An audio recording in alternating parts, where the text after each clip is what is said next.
Hello, everyone. Welcome to the 2020 series presented by the New York Film Academy. The 2020 series is a series of conversations with creative visionaries about craft, creativity, and collaboration. And we'll have 20 minutes of shop talk and then 20 minutes of answering questions from you guys, the global audience. So there is a Q&A. Please write in. I am Liz Hinlein. I'm a director and creative director at New York Film Academy. And today I'm so excited that I have a genius writer, showrunner, Sara Goodman, to tell us all things about showrunning. I know what you did last summer and how to break into the rooms. Hello, Sara. Hello. Hi. Hi. Thank you so much for visiting with us today. Thank you for having me. So what was your first writer's room and how did you get the gig? Because I think everybody thinks that's like the pinnacle. Once they get in the room, then their career's set. Oh, well, they're wrong. Let me just tell you one thing. But my first writing room, well, the first writer's room I was really in was a show that never happened that I had created for USA Network, called To Love and Die. That never, and I was somehow in charge of it and had never been in a writer's room. So that's why I say I think you haven't actually made it once you get in there. But after that, I did a showrunner training program at the Writers Guild and met the person who was running Gossip Girl at the time, who asked me to come be a consulting producer on that show. So that was the first real writer's room that I'd ever been in. And what did you think of writer's room? So from the outside, what did you think it was, and what is it actually, or what was your experience actually? I honestly, I think I had no idea what it really was. I knew people sat around a table. I knew that, especially back then, there were 24 episodes of the series, and that you broke what we call breaking all of those episodes. But I didn't really know, and every writer's room does work a little differently. But I think what I really loved about it was, first of all, as a writer who's never been in a writer's room, you're so isolated. You work by yourself and only have your own brain, to kind of to throw against the wall. And so being around other writers for me was really an amazing experience, just to see how everyone's minds works and to kind of make a collective consciousness to make the show, and come up with all of those ideas and kind of, map out seasons, map out episodes, all of those parts of it. How do you like to run your rooms? I like a small room. I don't like a big room. I like probably 5 writers is my ideal. I am very non-hierarchical. Everyone has an equal voice in my room. Best idea wins. I like to, at the beginning, we go through the characters, because I think everything comes from character, and we go through the season arc, kind of come up with those big pieces, knowing, of course, they can move, and then go episode by episode and really break them beat by beat. I mean, I'm very meticulous, very meticulous in terms of it. In some episodes, it's ABC stories, but in some episodes where where all of those stories are interacting with each other and based on each other, the transitions between scenes also need to be broken, not just, the scenes. What are we seeing? What are we hearing? Those kinds of things. I think I like everybody to be on the same page. Well, with such intense knowledge and sort of birthing the show, how do you sort of start giving it away to other creatives who are coming in with their ideas, let's say? Well, first, I guess with writers, first of all, it's really hard in the new model where you don't make a pilot.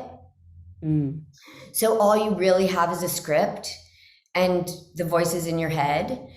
And so I think to be able to impart as much of that to everyone as possible, to be able to share as much of what you're thinking, to be able to share as much as what you've written, so that everyone's trying to come from the same places, to make the same show. Because that's the most challenging part is, okay, you're talking about something that's campy and you're talking about something that's melodramatic, and where's the humor, you're finding Right. the tone. So I mean, I love that part because everyone starts to bring new ideas, and then it's really about how to make those new people's input whole, in terms of what the tone of the show is, in terms of what the story of the show is, in terms of how you can make those things fit, and where everything belongs. Yeah, it's challenging for sure, but also great. Do you like mix and this is so outside because I'm a director. So do you mix and match? Like, it's like, okay, that person's really good at dialogue, or that person has a really dark sense of humor, or that person's very visual. How do you choose what meshes before you put them all together in a room? I think, first of all, I respond to people who have a voice. I don't respond just to people who I think can write me. I respond to people who have a point of view, Mhm. in terms of writers, and are willing to take a chance and put it on the page. So if they just write what I call like a procedural sample that fits the boxes, I almost always know that's not a good fit. Mhm. So even if they can just tell a straightforward story, I like people who aren't afraid to look at things differently. So Mhm. within that, I think I do like to try to find people who have um, like a serialized storytelling quality. I think that's a very important thing in terms of doing television, especially the kind of TV that I do. And then, I mean, you don't want four people who all sound the same. So I Right. think it's just about finding, diversity in terms of the voices and in terms of the points of view. It was important to me to have someone who had some genre knowledge, because I don't come from a straight genre world, and I don't have a lot of kind of classical genre knowledge. That was important, but really it was just about finding voices I thought were interesting and that might be an interesting fit and bring something new. And where do you get just in your own personal writing, where does that inspiration come from? Oh, my traumatic childhood. All of us. We all end up as artists. I think, honestly, I do think it comes from characters. I think it comes from pathos. I think it comes from the things that are scary, to all of us, or relationship stuff, or that's a hard question for me because I don't really know. It doesn't come so much from like old movies or classical Mhm. things that I've seen. I feel like other people bring that, and Mhm.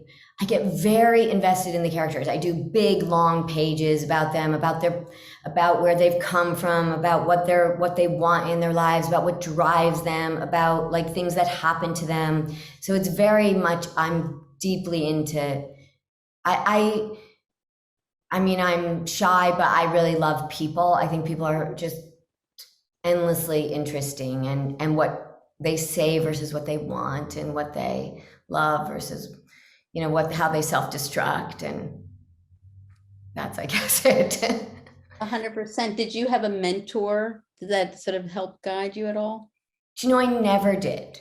And I Mhm. really try to do that for especially the young women in my rooms or Mhm. things like that. But I never really did have a mentor. I had a weird path. And the closest I would say would be Stephanie Savage, like really stood up for me. She was running Gossip Girl at the time, and she really stood up and said and made me feel validated, and that I had something to say, that was worthwhile and worth making money from, and that I shouldn't sell myself short in those ways. But Had Yeah. you been writing a bunch before that first project went off? Well, I'd written movies that never got made, but enough to like make a living and support myself. And I came into television in a very backwards way, which is I wrote 2 pilots that got produced before I'd ever been in a room. I'd never been a writer's assistant, never. So, yeah, so I'd been writing and making a living at it, but I really didn't find my path until until I started on Gossip Girl and realized that the collaboration part and not just being a writer but actually producing everything was so much more interesting and satisfying, and writing in that way to be produced is a very different thing than writing to just write. And did you come from like a film background at all? No. I have a sociology degree. It totally helps. Exactly. That's probably even better than knowing like what That's right. camera is. I fell into it. I started working as a PA on commercials. Wow. And then a PA on movies and a casting assistant on movies. And I just kind of fell into it and then realized that's what I wanted to do. That's great. And so in Gossip Girl, what was your takeaways as you start getting more experience? I think the takeaway was the craft of it, the job of it. We did 24 episodes. Wow. And there is a craft. It's not just art. You do have to understand, you have to see everything visually. They're not just ideas anymore. Actors have to say the words. It has to be a location that you can shoot in. It has to have a transition. It has to be producible. And I think learning those things were invaluable, like the real craft of like making television. And then, of course, putting your voice back into it and creating art around it. But the job of it, I think, I always say it's the highest paid internship I ever had.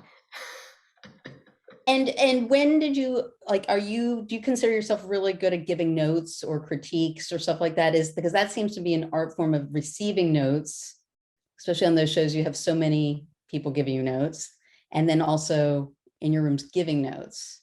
I'm very good at receiving notes. That's an art form. I'm very good at receiving notes. Yeah, and I can usually figure out what's really going on underneath. Because a lot of people they think a problem is superficial, but really the problem they're having is somewhere else in the script or somewhere else in the story. Giving notes, I think I'm medium. I think I'm medium. I wouldn't say it's, if the details aren't right, it's very hard for me to see where the story's falling. So I'm good at seeing the big picture and the details, but the in between is sometimes hard for me to get at in terms of being able to communicate it. That's still a skill that I think I work on in terms of writing. As a showrunner, are you looked for to see if you could find the answer to those problems? Is it like, well, Sarah will know? Oh, yeah, and I'm supposed to know everything. Right. And eventually I have to. Right, exactly. So, yeah. Because the buck stops there. Yeah. It's interesting. I'm actually, I think, better at giving notes, like in editing, like with the editors, or with picking all kinds of like with all of the other departments, than I am necessarily on a script. Because also I love my writers. I love the writers I work with. I don't want it to be different than I want it to be great. You're a good mom. As we were talking about, we were saying, like, what does the showrunner really need to be doing, like on the, in the world there? Yeah. And we were talking about it, and talk about more that you saw it as being like a great mom. Yeah, I think it's very parental. in terms of making the boundaries and telling everyone the rules, and then wanting not, a mom of infants. I said no infants in the house. Right. Um, We're not that's throwing right. up on you. Right. No. But that you do want everyone to take responsibility for their parts. You want everyone to succeed, and you want everyone to make it a great family. It really is a family. You are working so intensely with everybody, and you really depend on everybody else. And at the same time, you need to take responsibility for it, all of it, and make sure everyone knows what's expected of them. That's a lot. So do you, and then so do you ever sleep? Because that's a lot of responsibility on so many levels. It really is, yeah. And I don't sleep now. Okay. I thought you didn't, but so There's with makeup under the eyes. no, it looks great. With your fantastic show, I Know What You Did Last Summer. Did one day you wake up and say, okay, that's an enterprise that I think we should bring back or revive, or how did that sort of? Sony and Amazon really wanted to do it. Sony and Amazon really wanted to bring it back. They really wanted to make it into a series. And to be honest, I was very hesitant, because for me, that movie has a cult following for sure, but it was made in the 90s. Right. And I was much more interested in Lois Duncan's book that was written in the 70s. And I felt like the only way it really was going to work for me to do it was to be able to really do a different new version that could sustain over 8 episodes at least. Mm-hmm. And that felt like it took place in modern day, with the characters had families and complications, and it was more than just a stalker series. And so I really had to make sure that I felt like that's what everyone else wanted as well. Before I have commitment issues anyway, but yeah, so before I would commit. And so, and you mentioned this, and I just want to circle back that people aren't doing pilots now. And so what does that mean? And what does that mean for a show if no one's doing a pilot? Well, there are some people who do pilots, but I think a lot of shows just go straight to series. Mm-hmm. So the difficulty in that is, it's a wonderful thing for writers to go, oh, you have a commitment, you're making the whole show. Right. And at the same time, you're shooting episodes 4 and 5 and no one has ever seen a pilot. Right. And so different directors and different writers have written, though, are going into that without a blueprint. Right. And you shoot a pilot, and a pilot, the purpose of it is to see what works and what doesn't work, right? To be able to change things or move things. And when you're doing that at the same time as you're shooting the rest of the series, it becomes incredibly challenging. And I think as a showrunner, also because you don't have that to show everyone, you're trying to still communicate what the show is. Right. With very limited resources or visual, finished products. Right. To say, this is the tone, this is the feel, this is the emotional intensity. Yeah. Mm-hmm. Yeah. Totally. I mean, what I really love is the characters are very emotional, like all the time. Someone's crying at some point every few minutes about something. Yeah. Well, they're teenagers. They're young. Totally. And which totally made it a fresh in the sort of horror. Was that sort of your sort of angling of how do we make a horror thing a little bit more character driven, let's say? I think that was the challenge for sure. And what I wanted to do is, I didn't feel like that existed in the space, in the YA space or in the horror space, in terms of really going, okay, we're telling a character drama about what's happening with them, and at the same time having enough of the horror and the mystery thriller part that's the external force that's coming after them. But they're still like figuring out their relationships, and what they've done is haunting them from the inside, and they're having all kinds of identity issues. So yeah, it is walking a fine line. 100%. Was horror fun for you because you got to sort of play with definitely there are tropes that you could jump scares, whatever, things like that, but also add your twist to them. Yeah, I think I worked on Preacher, which was very violent, very bloody. So I like blood. I like that as like an exclamation point or as something that disarms you. Um, and I think it's necessary, obviously, in this genre. So yeah, so I like having that as this kind of external story drive as well. And it's fun. It's fun to make it. Definitely some of the images are definitely very violent. Yes, they are. The end of episode 2, people have gotten mad. I'm going to jump. We have like a bazillion questions here. So I'm just going to sort of scale through these so we can, okay. So Majid asks, a writer's room is not a usual thing here. I think she's in Ghana.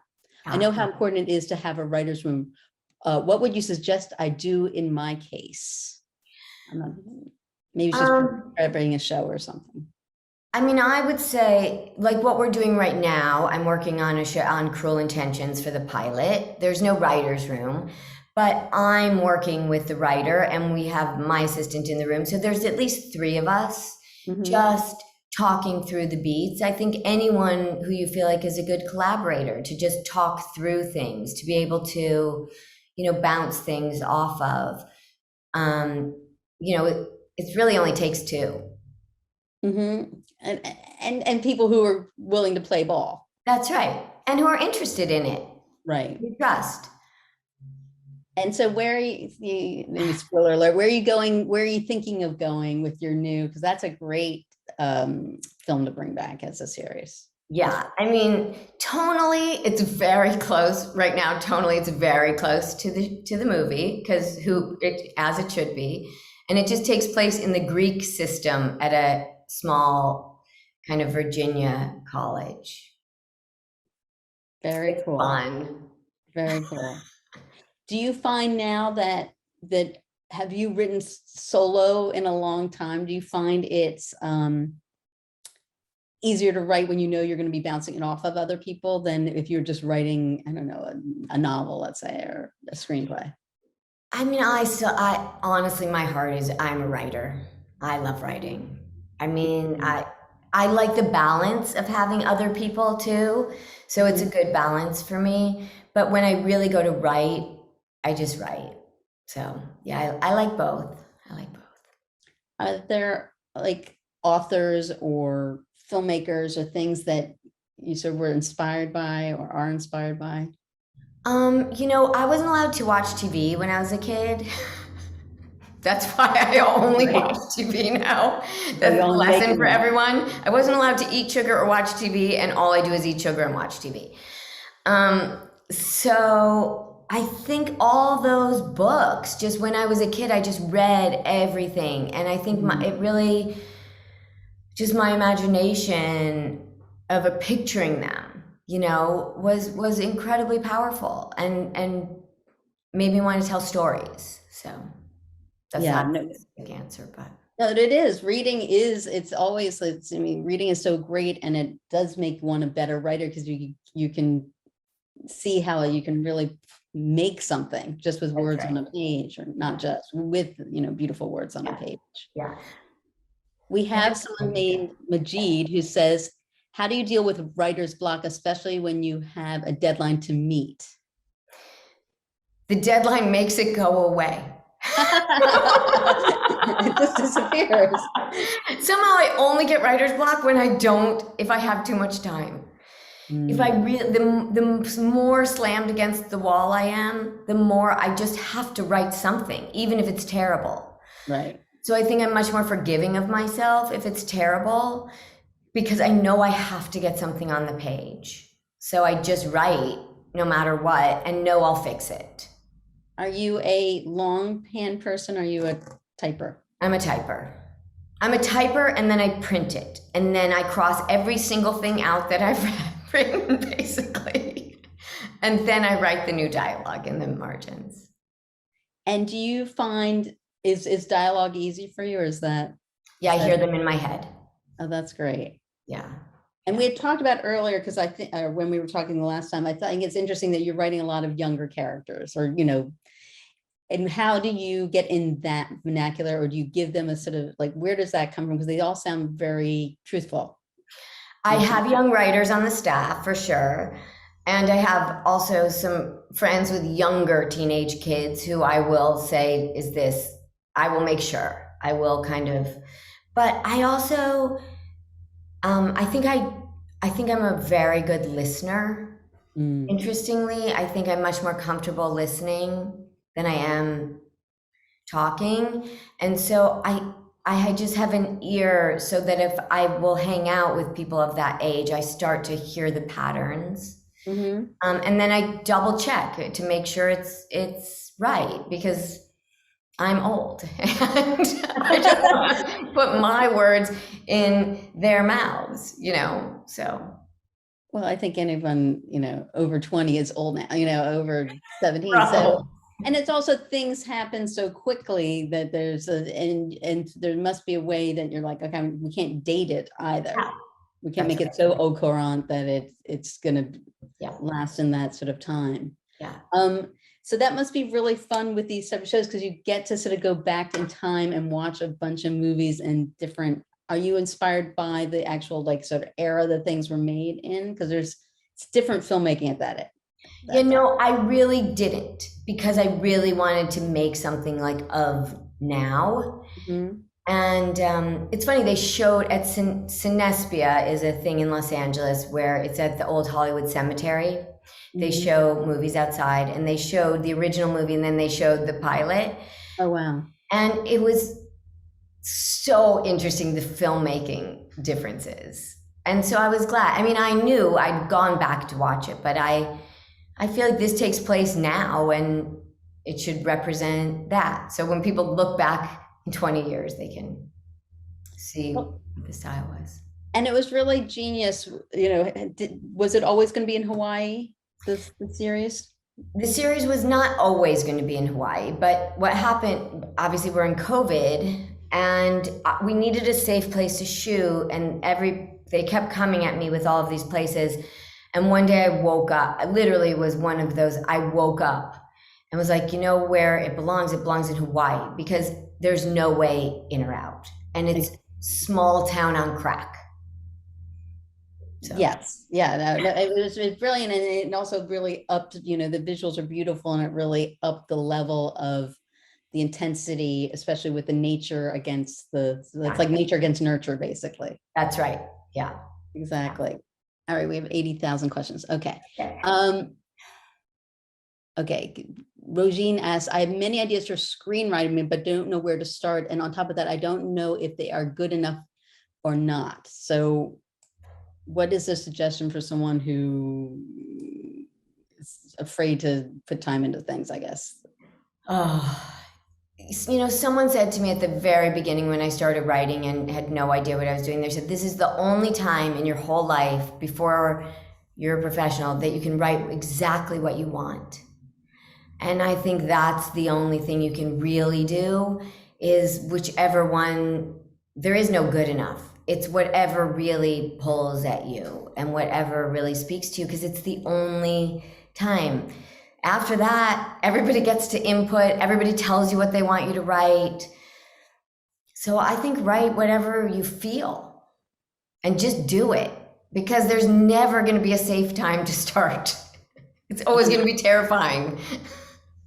And who do you go to, like, with your writing, that besides your, say, the people you've hired in your writing room, but who do you have other contemporaries you go to show stuff to, or things like that? Ex-husband number one.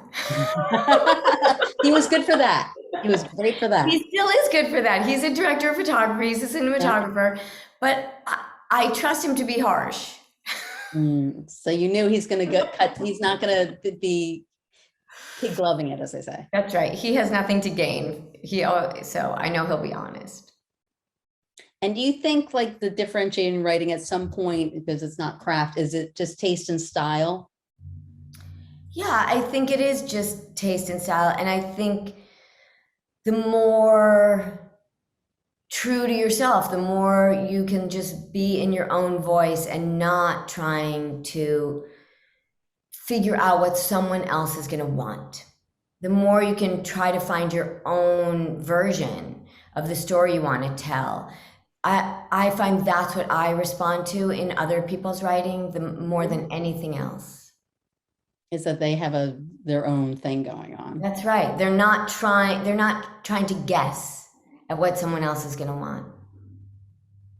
And when you're doing show running, what do you find is what gives you the most of energy and joy during the writer's room? Because also you're in the ideas of it, and they didn't exist 2 minutes ago. And then all of a sudden this idea exists, and it can go all these different places, and I don't know, I'm still in, I mean, I don't know when I won't be in awe of that like those ideas didn't exist, and here they are, and they just lead to everything else, and you're not in the logistics quite yet. You're just in that part where everything is possible, and people, like, these things just come through that you just would never have thought of, even out of your own mouth, in your own writing. I think that's magical still.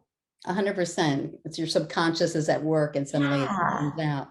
But when you see, I think it's always amazing when I see actors they're like suddenly three-dimensionalize it, and you're like, oh my God, it's coming out of their mouth, and it works. It does. That's the other part which is casting can be really rough. Just because you're hearing those words from hundreds, like with this case, we're casting young people. I saw hundreds and hundreds of people for every role, except Margot. I did not see a lot of people for Margot. As soon as Brienne read Margot, I knew it was her. Mm-hmm. But you really start to question, is it the writing? Is it right? Like, I never thought it would sound like that. And then when you find the people, that's another moment of just really, that's very special when you hear someone who you can see as the character, that they bring another dimension. For you, which was that the first, because it must be nervous to hear it for the first time out of whoever's mouth, and then you're like, oh, maybe it doesn't work, I don't know. Yeah. When was it like clicked for you, like, I was right, it works, that's how the character would sound? I mean, honestly, each of the characters who was cast, I think, was that person. Is then they found it. And so, but yeah, Margot, I was very worried about the Margot character because she also has a very specific way of using language, more so than the other kid. Right. And she she can really go a lot of bad ways. And so when Brienne read Margot, I felt like, okay, we're going to be okay. Right, exactly. Because you need that sort of stopgap before you're like, were we just kidding ourselves? That's right. This is going to work. Yeah. And have people been really scared by watching the series, do you think? End of episode 2, like, I've gotten the "you should have warned me." Beyond that, I don't think that they're so scared. I think what started to happen first of all, I think the series gets better and better and better and more tense, but also more and more, you get more and more invested, and there's a lot of the mystery stuff, but it takes a minute, it really does build. So I think once you get to once you get halfway through, people are kind of in the vibe of it. And so there's jump scares and there's horror, but they're more in the vibe of, oh no, what's going to happen to these people? Right. Who's going to be left on the island, basically. Yeah. And please don't make the one I love be the killer. Exactly. That'll give me bad dreams. That's right. Don't do that. Don't do that. But Yeah. yeah, that, I mean, and yeah, all the production values in that show just feel really super on, and the costuming and Oh yeah, you they talk did. about Yeah. the lighting, all that. And so is this, are you feeling like, are there other genres you want to do? Or are you sort of in that younger, I don't know what you call that genre, but. Well, they call it YA. I don't call it YA because I think if you call it YA, you're automatically talking down to an audience that should not be spoken down to, in my opinion. I feel like they're some of the smartest viewers 100%. around. And also, they are going through life difficulties that we all have gone through and that I think deserve a certain level of kind of respect. But no, I'm all over the place. You know, I like things that have just interesting characters and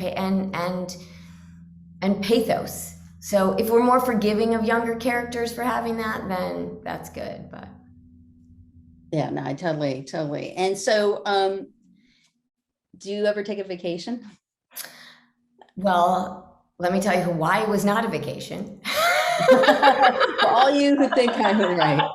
For everyone who thinks living in Hawaii for those 5 months, my assistant called my house the Portlock prison because I literally went from set to the house to edit like at 6:30 in the morning with the editors in LA and write the finale while I was there. Anyway, it was a lot. I am going to go on vacation for Thanksgiving. Okay, good. Get your juices flowing again, stop working for a second. This has been so great, Sarah. We're Thank you, sadly Liz. at the end of our show. Where would you like people to go I don't know, does the Instagram for the show or? The show has an Instagram, which is the initials of I Know What You Did Last Summer. I think that's what it is. Yeah, it has a clowny face. Then they can watch the show on Amazon Prime. I think there's a free trial. So they can pay. It's 5 episodes are out now. The 6th one comes Friday. And then the last 2 are the next 2 Fridays. I think people will find it very satisfying by the end. So that's really exciting. Big congratulations on that. Thank you. And awesome. Thank you, Liz. Wonderful. So thank you for being here, and thank you, New York Film Academy, for presenting the 2020 series.